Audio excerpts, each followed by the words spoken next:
আজকের ভিডিওটি স্পেশালি তাদের জন্য যাদেরকে পেরেশানি, দুশ্চিন্তা এবং ঋণের বোঝা পিছু ছাড়ে না। যাই হোক, আসল কথা বলি। একবার নবী করিম সাল্লাল্লাহু আলাইহি ওয়াসাল্লাম মসজিদে গিয়ে দেখেন আবু উমামা নামে এক সাহাবী পেরেশান হয়ে মসজিদে বসে আছেন।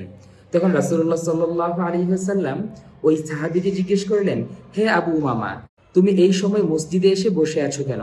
এখন তো নামাজের সময় না। তখন ওই সাহাবী রাদিয়াল্লাহু তাআলা আনহু বলল, ইয়া রাসূলুল্লাহ, আমি কি করব? দুশ্চিন্তা, পেরেশানি এবং ঋণ আমার পিছুই ছাড়ে না, এই জন্য আমি মসজিদে এসে বসে আছি। তখন রাসূলুল্লাহ সাল্লাল্লাহু আলাইহি ওয়াসাল্লাম বললেন, আচ্ছা, আমি কি তোমাকে এমন একটি দোয়া শিখিয়ে দিব যেই দোয়ার আমল করার দ্বারা আল্লাহ সুবহানাহু ওয়া তাআলা তোমাকে তোমার সকল দুশ্চিন্তা, পেরেশানি এবং ঋণের বোঝা থেকে আল্লাহ সুবহানাহু ওয়া তাআলা মুক্তি দিয়ে দিবেন। দোয়াটি বলার আগে আরেকটি কথা বলে নিই। ভিডিওটি আপনার বন্ধুদের সাথেও শেয়ার করে দিন।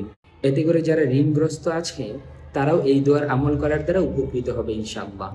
দোয়াটি হলো, আল্লাহুম্মা ইন্নী আউযু বিকা মিনাল হাম্মি ওয়াল হাজানি ওয়াল আজালি ওয়াল কাসালি ওয়াল বুখনি ওয়াল জুবনি ওয়া দালা'id দাইনি ওয়া গলাবাতির রিজাল।